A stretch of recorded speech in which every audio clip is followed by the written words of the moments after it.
Aloha, everybody, and welcome to this episode of Faith and Family First. I am your host, Eva Andrade, and I am back with special co-host Marcus Oshiro. You want to stay plugged in today because today we are going to be talking about immunizations. We're going to be talking about stockpiling of contraceptives. We're going to be talking about recreational marijuana. We're going to be talking about the decriminalization of marijuana. We're going to be talking about gambling. We're going to be talking about access to healthcare on gender ID. So let's chat about that.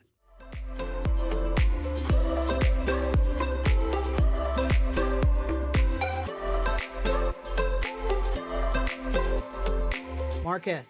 Yes. Welcome back. Well, good to be here. So this is the fun show. It's all fun. I think we should be playing clown music in the background, don't you?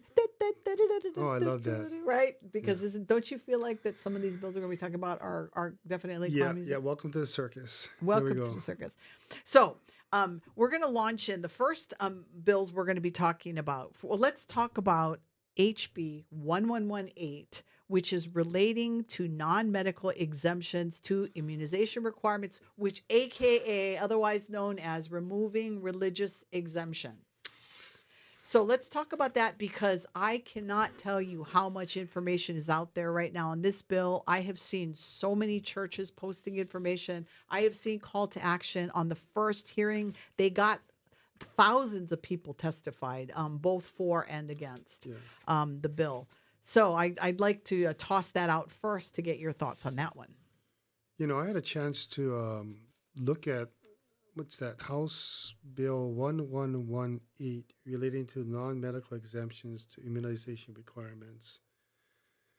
And I was just startled to see that this was actually being proposed. And I want to give Speaker Nadine Nakamura credit because she introduced it by the request of another party. It was not her idea. It's not her bill.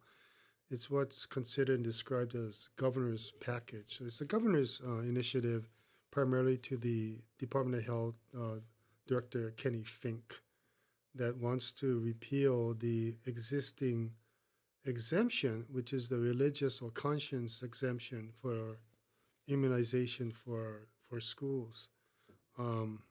I was just kind of blown away with how broad this would be and what a sea change this would impose upon all of the schools.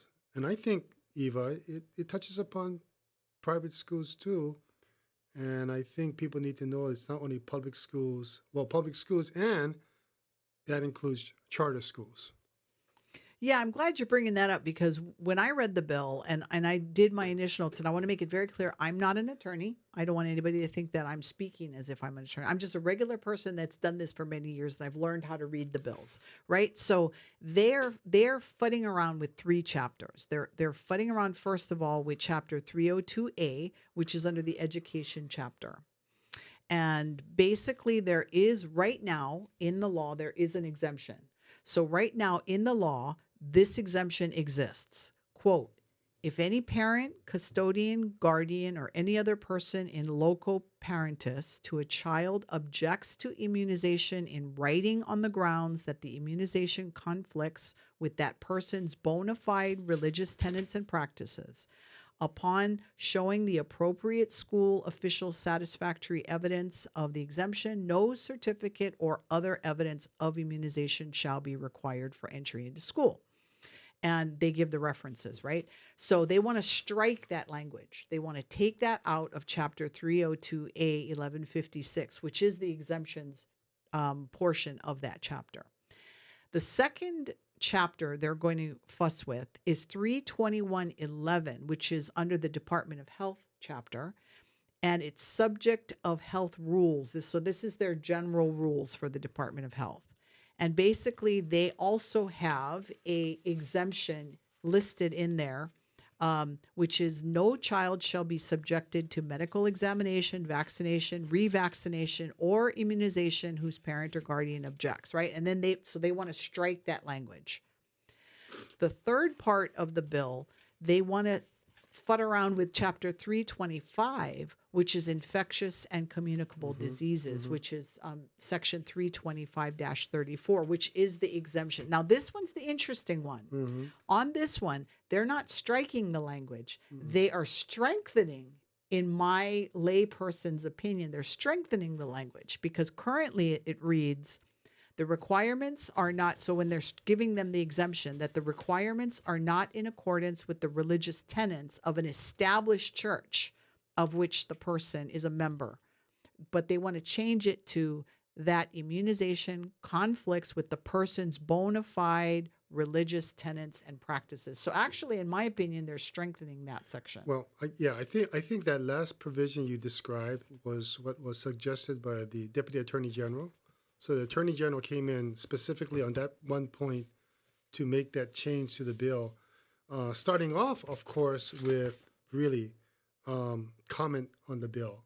So when a agency, department, division comes to testify and they express their presence as a comment, they're not telling you they like the bill or they don't like the bill.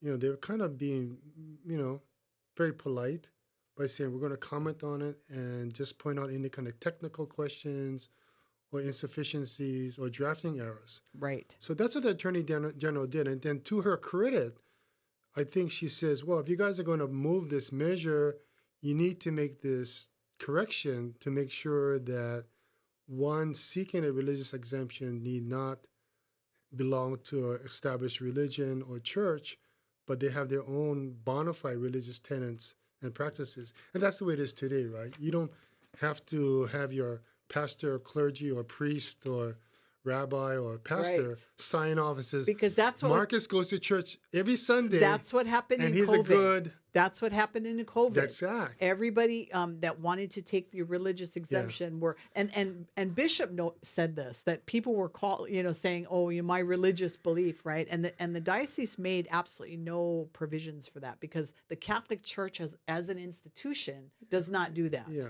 Yeah. So changing the language now, just saying that it's your own personal belief, some could say that's a good thing. But how it rolls into a parental rights issue is a whole different it's ballgame. problematic. And let me just, I pulled this out because it was interesting to hear from the Department of Education. Obviously, if this affects school kids, K to 12, it's going to affect the Department of Education. So I was hoping to hear from Keith Hayashi, the Superintendent of Education, or someone from the Board of Education. But let me just read what he files here. He says, he'll defer to the Department of Health. So they're polite deferring to another department. This is from the governor's package through his director, Kenny Fink. He says, we defer. However, eliminating religious exemptions may inadvertently limit some students' ability to attend school, creating disparities in education opportunities and hindering the department's mission to provide inclusive and comprehensive education for all students. Families who object to vaccinations for religious reasons may be unable or unwilling to comply with the new mandate, resulting in their children not accessing public education. This could disproportionately affect certain communities with deeply held religious beliefs, cultural practices, or historical mistrust of the medical community, further exacerbating barriers to education. And he states that very clearly, that, hold on, here's a yellow sign, caution, before proceeding further. Think through the ramifications of changing the laws in these three areas upon this function and mission of the Department of Education. He was not there to answer questions. So I'm hoping that legislators, 76 of them, Square Building of Veritan and Punchville, call him up and ask him, what do you mean by that? What is the impact? So that's what, if you were still sitting in that building and you were on the health committee, would that have been a question that you asked? If I was in the health committee and I had some time allotted to me by the chair or chairperson of the health committee, I would. But I'll also go to the Department of Health website and look at the immunization exemption school year reports from 2019, 2020, 2021, 2022, and 2023, 2024 to look at the breakout of where there are medical exemptions, where are there religious exemptions, and where there are incomplete immunizations. Because those three categories form the basis for Dr. Kenny Fink seeking to change these laws. Wow. So one needs to understand what's the genesis of making such a sea change in this area of striking, repealing, eliminating what we've all known, accepted, and we treasure in Hawaii, religious freedoms, Right. conscientious freedoms of choice, parent and child. Yeah, you were showing me that list before we started the show, and I was shocked at some of the schools because it does provide a list, a breakdown of all the schools. Throw out some of the numbers on some of the schools, Well, and these are exemptions. Yeah, these are exemptions, religious exemptions for some of the schools. I can look at here. Here's one: Lapahoihoi Community Public Charter Schools, Makua Lani Christian Academy, Malai Kamana Waipuno School. There's here Kokua Academy. I think these are broken up by islands, but there was one, I think, Sunset Elementary School on the North Shore of Oahu was above 20 something percent. It was a very high percentage. But I think those communities need to know. Here, Sunset Beach Elementary School, I think it's 26.56% religious exemptions. Now the good news is, I use the term lightly. I don't want people to say, "Oh my God, you're saying it's a good bill." I'm not saying it's a good bill, but they did grandfather in the bill that should it pass, that all of the exemptions prior to it are going to be accepted, but it's moving forward. That's the problem. This is a Cheshire grin.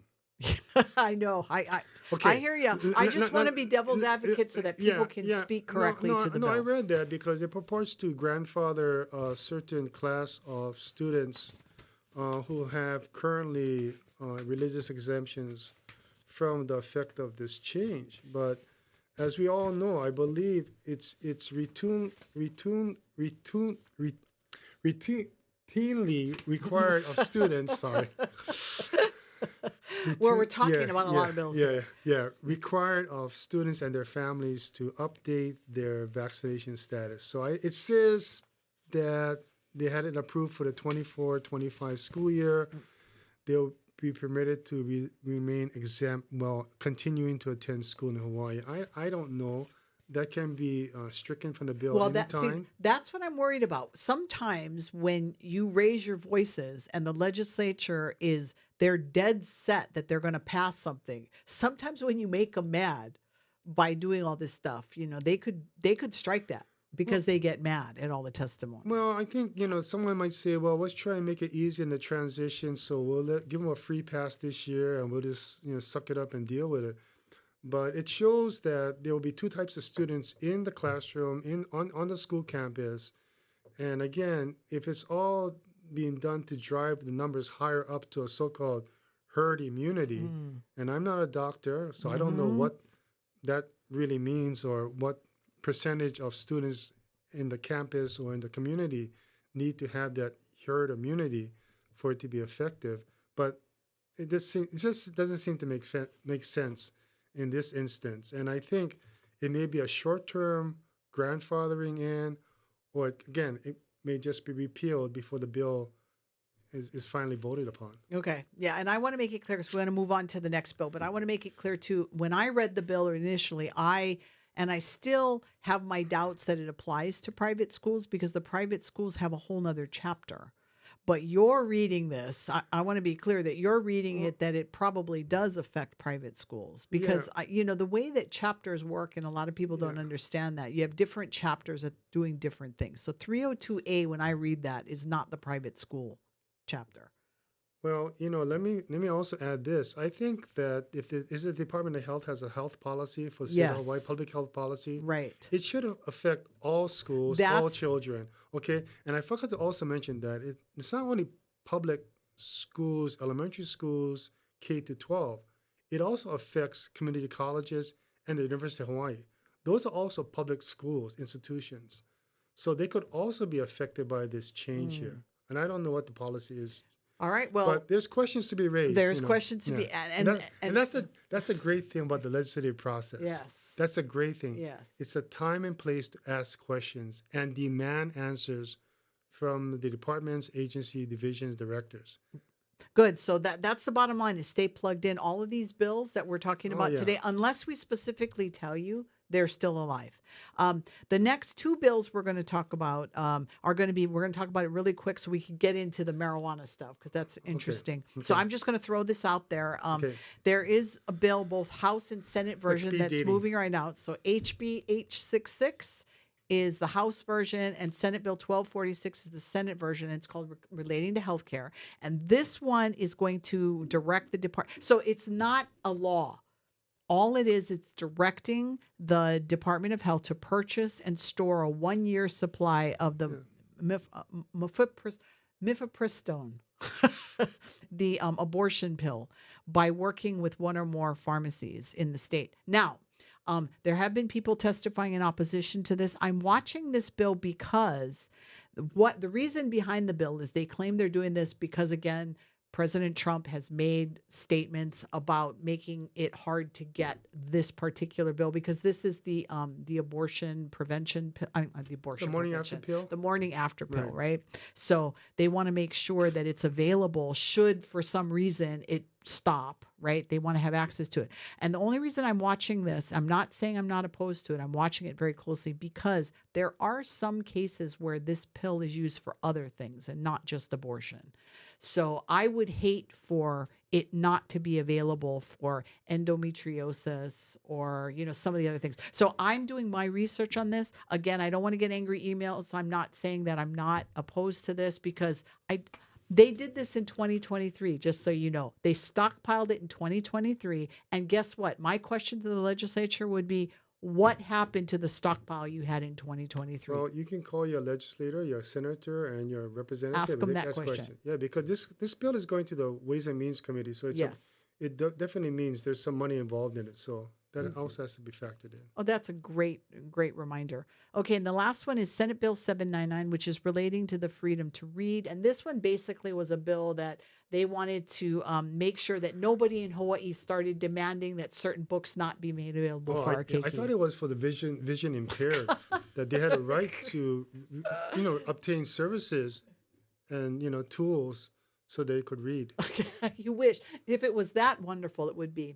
The bill was killed in committee today by Senator Kidani.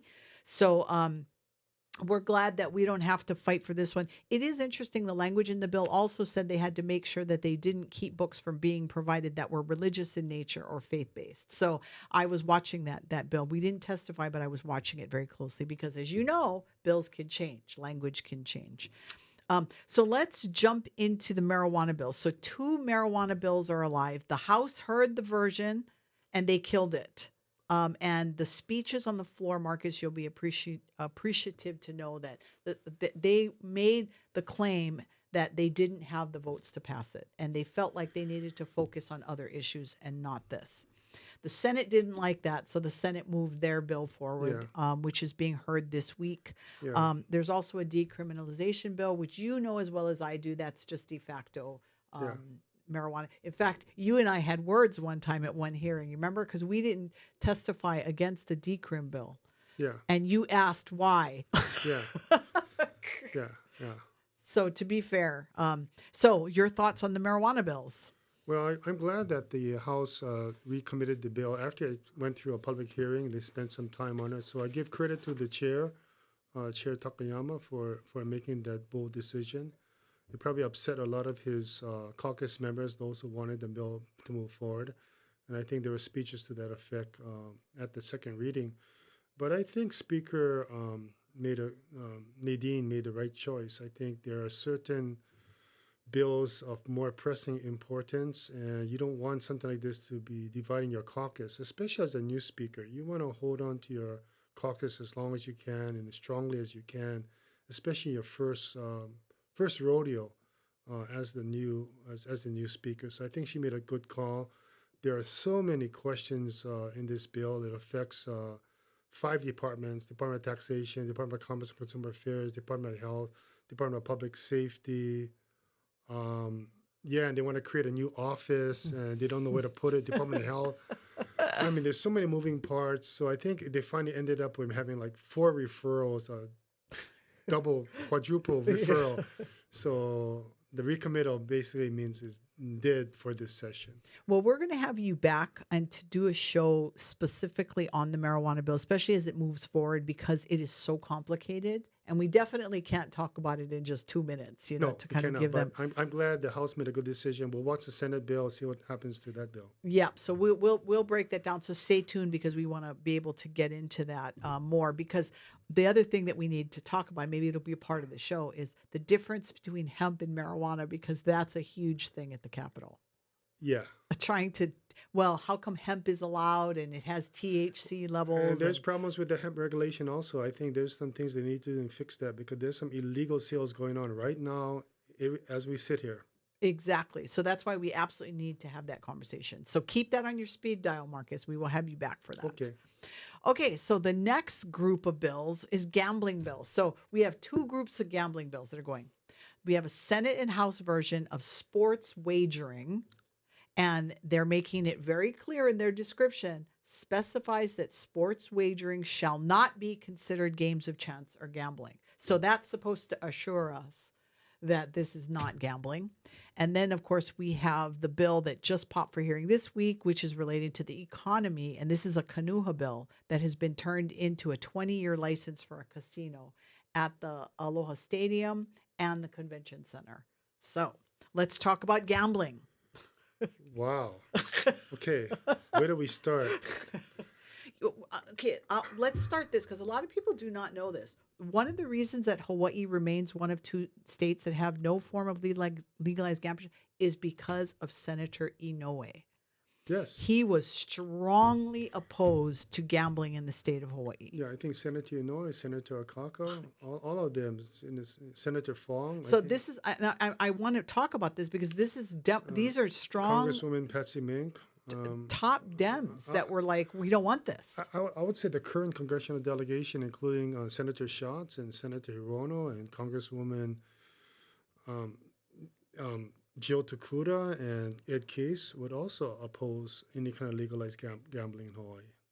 So why do you think? I mean, obviously it's the kala, right? Let's do this because we can come into the money. But what do you think is really behind this movement? Because Hawaii hasn't, even though people love to gamble, people in Hawaii love to go to Vegas and they love to do that. Why do you think it hasn't had such a big stronghold here in Hawaii? Because I think we know better. We know better about the effects and the destruction it imposes upon our family members. We know that people who get involved in gambling can lose track of themselves and get into trouble. Yeah, and I always remind people that with the rise of gambling is the rise of the social costs, right? And you know who that affects the most? The church. And the reason it does is because which organizations tend to rise when people need help with groceries and they need help with rent and they need help with domestic violence and they need help with all this stuff. It's normally the church that gets dinged with this. Yeah, I've looked at it all my life, and I've been an active Democrat participation at the state level, at the local level, at conventions, and we have always voted down any idea in our platforms, any kind of gambling, whether it's shipboard, whether it's land-based, whether it's lottery. We've always opposed gambling. I think everyone knows that it does not pan out. You know, it's a pipe dream. Tied to that. It's really smoke and mirrors. Really, it's really smoke. I thought we were talking about the marijuana bill there for a minute. You got me all confused. You know, much promises, but little proof actually, because it's such a detriment to any community. We don't need it here to attract visitors. We don't need it here to make money, and it makes money off people's weaknesses and frail belief that at the roll of a dice or at the flip of a card, one can become a millionaire. I mean, it is insane. And I think that's one of the things that makes Hawaii special and our community special is that we don't tolerate or allow that. We need to enforce our current laws and do the game room raids and prosecute those people up to what's allowed by law. Yeah, I think that's a good point, Marcus. I think that we really need to give our police officers and the prosecutors, because prosecutor Steve Alm is very opposed to this as well. We need to give them what they need in order to do their jobs instead of tying their hands. And I think that by opening this door, you used to talk about this a lot in the old days when we used to do our dog and pony show on marijuana. You used to talk about the camel's nose under the tent. And to me, that's what these sports wagering bills are. Oh yeah, yeah, same. There's same different same kind, different name. You know, meet the new boss, same as the old boss. This is big money coming in again from the mainland. Those two MGM company and the other, what is that called? King Knights. Oh yeah, they testified in support. Yeah, If you look, yeah. DraftKings. DraftKings, but of course, Yeah, they're yeah. good old guys. Sam Boyd and family comes in and says, "No, it's a bad idea." Well, right? and when they're testifying at the Capitol, I'm like, they get paid very well. Well, Lobbyists for gambling and marijuana but they and all oppose that. it because they know that where their money comes from, right? They want the casino stuff, right? Yeah, sure. And I didn't know that they own Vacation I Hawaii. know. And I was surprised at that, well, hey, but it makes sense, this right? exactly, because when you start looking at the stuff, you see where the spider and the spider web goes, Yeah, and then you'll be able to yeah. see. In fact, on the marijuana bills, some of what we were watching was all these guys that have the medical marijuana dispensaries, which that was a big issue for you when you were in office, was when they were passing the medical Well, marijuana, I'm not right? surprised that you can morph yourself from a medical grade marijuana to a recreational grade. I mean, it's just changing the labels, changing the packaging, and then, changing the marketing. But it's one and the same, right? It's big tobacco disguised as big marijuana. Yeah, why do we sit there and listen to these guys? They have so much to gain if it gets passed, and the legislature are listening to them as if they Yeah. provide the They greatest. privatize all the Yeah. income. They privatize all the rewards of running a industry like that at the expense of the public, and we pick up the tab. Yep. All right. In this last couple of minutes, let's talk about Senate Bill 1150 relating to healthcare. This bill is also moving. Now, this one expands Act 2, Session Laws of 2023. That's SB1. Everybody remembers that bill. Now what's going to happen is the reproductive rights chapter that basically expanded abortion, made sure that 14 and 15-year-olds could access, protecting abortionists. Now what's going to happen is they're adding language in there, so it also includes gender ID. So people need to realize what that means is that 14 and 15-year-olds will be able to access gender ID healthcare, and it protects the doctors who do it. So that's what people need to know is happening with S Bill 1150. Did you have a chance to review that one? No, I have not, but I will. Well, it's interesting because there's a group out there saying that what this is doing is it's codifying sex trafficking and all the dangers that can happen if you bring a child over here and then they provide them these services and go away. There's no ramifications against the doctors that perform it. Oh my goodness, yeah. See, and Hawaii is a big state for sex trafficking. We are. And gambling also has a connection to sex trafficking. In fact, if you remember when you were still in office, you remember the Women's Coalition did that study on sex trafficking and gambling. Yeah. Great work. Yeah. And I don't always agree with the Women's No, Coalition, but the data but was there. that they did a good job. Give them major props for No, that. it's one of the pressing issues of today that we should address, and they should put more time and attention to that. Instead of all the this trafficking crazy stuff. going on, the victimization of women and Mhm. children in our state. That's where some of their money, time, and talent should be directed. Some of this other stuff, unnecessary. It's noise. It's all noise. It's not unnecessary. Yeah, so we appreciate that you all spent time listening to us today. It's a lot of information we threw out. Make sure you go to hawaiifamilyforum.org and you sign up to get alerts, because all of these bills we're talking about, I will send you information on. We've done talking points. We do have attorneys that look at some of this stuff to give us the talking points, because we are not attorneys. I want to make that very, very clear. Make sure you like, share, subscribe, hit that notification button so you know every time we upload a new video. And we will see all of you next week. Marcus, thank you so much for spending your time with us. My pleasure. All right. We'll see you all next week. Mahalo, everybody.